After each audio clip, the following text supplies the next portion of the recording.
আসসালামু আলাইকুম গাইস। আজকে দেখেন প্রচন্ড রোদ উঠেছে আর আকাশটাও অনেক সুন্দর লাগছে। তো আমি যাচ্ছি একটু দীঘাপতিয়া বাজারে। কিছু বাজার করছি, আবার কিছু বাজার শর্ট আছে। গিয়ে আজকে দেখি কি অবস্থা বাজারের। সামনে এই যে দুর্গাপুজোর ওরা প্যান্ডেল করতেছে, ডেকোরেশন। আর কিছুদিন পরে দুর্গাপুজো শুরু হবে। তো যাই, সাথেই থাকুন। এসে অটোর জন্য দাঁড়িয়ে আছি। দেখুন আকাশে কত সুন্দর মেঘ করছে, চারিদিকটা কত সুন্দর লাগছে।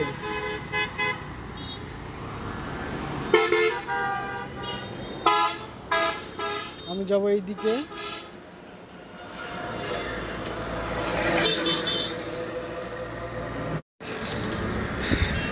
হ্যাঁ, গাড়ি পাচ্ছিলাম না,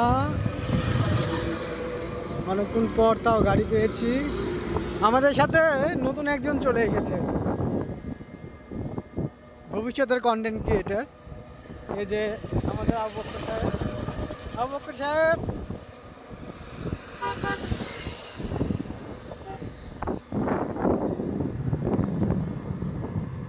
নতুন কন্টেন্ট ক্রিয়েটারকে স্বাগত জানাচ্ছি।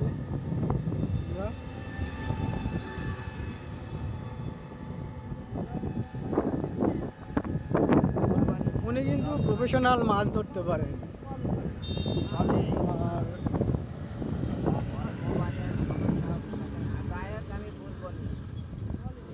ওইদিকে গেল বগুড়া যাওয়ার জন্য, বগুড়া, রংপুর, দিনাজপুর যে রোডটা, আর এটা হচ্ছে উত্তরা গণভবনের রোড। আমরা উত্তরা গণভবনের রোডের দিকেই যাচ্ছি।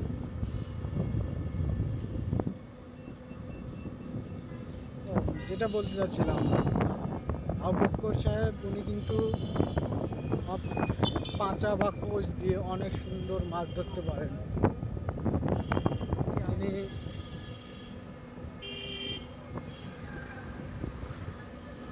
অনেক সুন্দরভাবে মাছ ধরেন, প্রায় প্রতিদিনই মাছ ধরেন।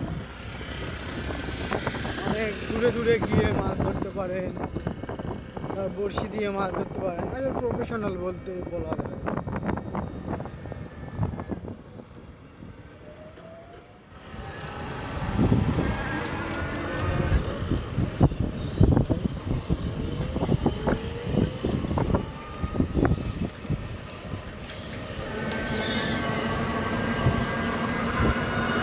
যে প্রাচীরটা দেখছেন, এটা হচ্ছে দীঘাপতিয়া রাজবাড়ি বা উত্তরা গণভবনের প্রাচীর।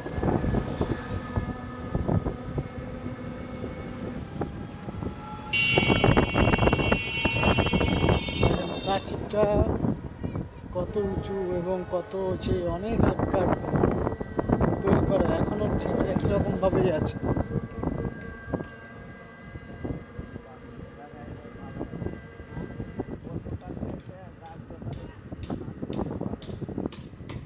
যে হাটের এক অংশ এখানেও বসছে, এখানে অনেক কিছুই বিক্রি করে, কাঠের সামগ্রী, বিশেষ করে গৃহস্থলীর জিনিসপত্র।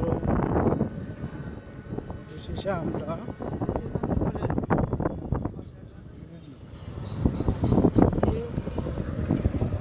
উত্তরা গণভবনের গেটের ওইখানে চলে আসলাম।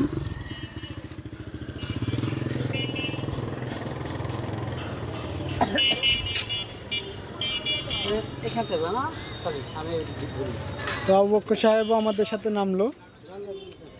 চলুন আমরা একসাথেই আগাই।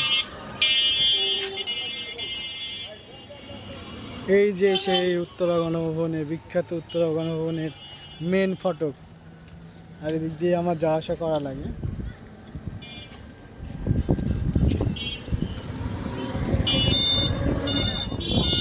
বাজারের ফলমূল, বিশেষ করে হাটের ফলমূল, যাবতীয় জিনিসপত্র সর্বপ্রথমে দেখতে পাবেন আপনারা। এখান থেকে শুরু, আখ উঠেছে, ফল, অন্যান্য আরও অনেক কিছু। দেখেন পেয়ারা আছে, মালটা আছে।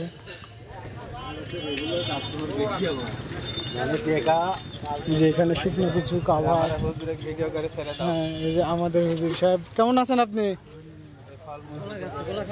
না, খান আপনি অবশ্যই। আমার মূল উদ্দেশ্য একটু এই পর্যন্ত ফলের বাজার, বাদ বাকি এখানে যাচ্ছি এই পর্যন্ত কাঁচা বাজার।